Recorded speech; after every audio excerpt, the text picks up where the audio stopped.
When witches go riding and black cats are seen, 'tis 25 days till Halloween. Hey there, it's Jen from Sentimental Wood Art. Last year I made this for my Halloween themed decoration. Carved it all out of wood, or sawed it on the scroll saw. Now this week's video is going to be some Halloween luminaries, which I'm really excited about. They turned out really cool. I'm very happy with the work that I did. Don't forget to check the link below for my other Halloween series and my Etsy shop. Thanks so much for watching. Now, when I was first thinking about doing luminaries, I really wanted a haunted house.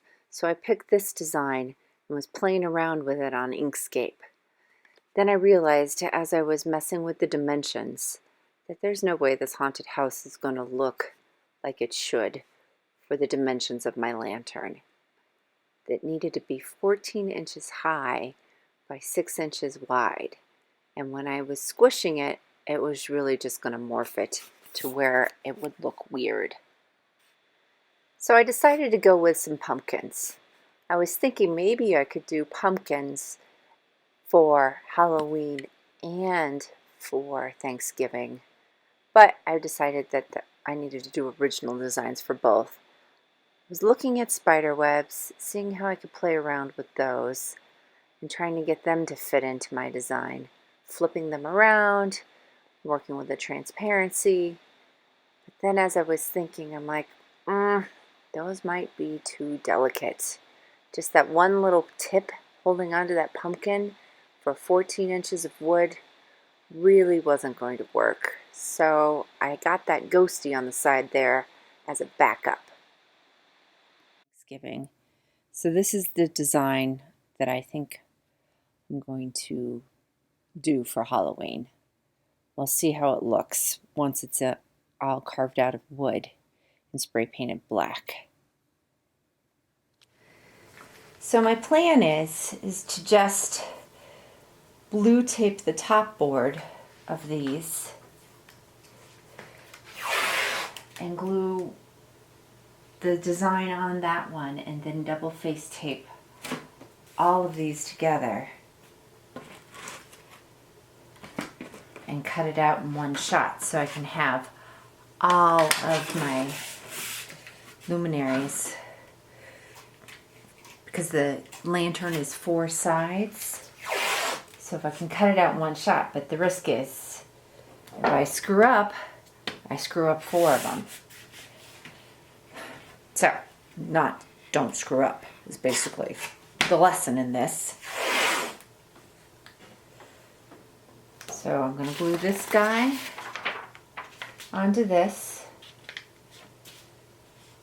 And I have to be careful of my measurements because it's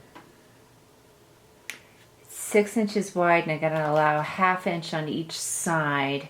And then I have to allow 1 inch on top and 2 inches on bottom. And I got to keep that in mind when I'm gluing it.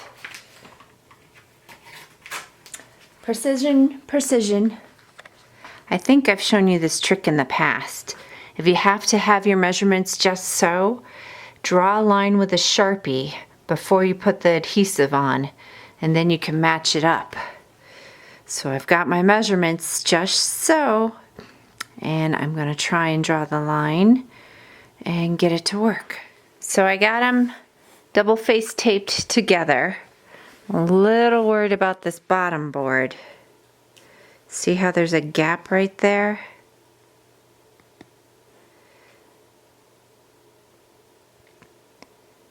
I'm worried about that gap and what that's going to be like on my scroll saw.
So I've got my Halloween silhouettes cut out for my lantern.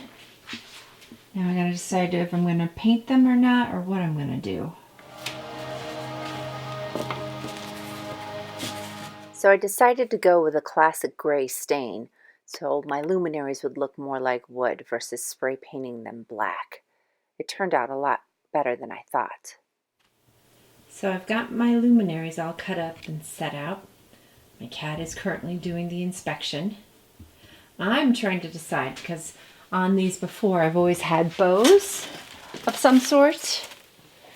Whether to go with it standing up or sideways. I was thinking this was too tall, but when you take a step back and look at it, it kind of feels like this is a little bit better standing up a little taller. Now, I gotta figure out how to get it to stay now that I've bent things a certain way. But I think I'm getting close to where I want it to go. Not bad. I'll show you it lit next. See the view at night.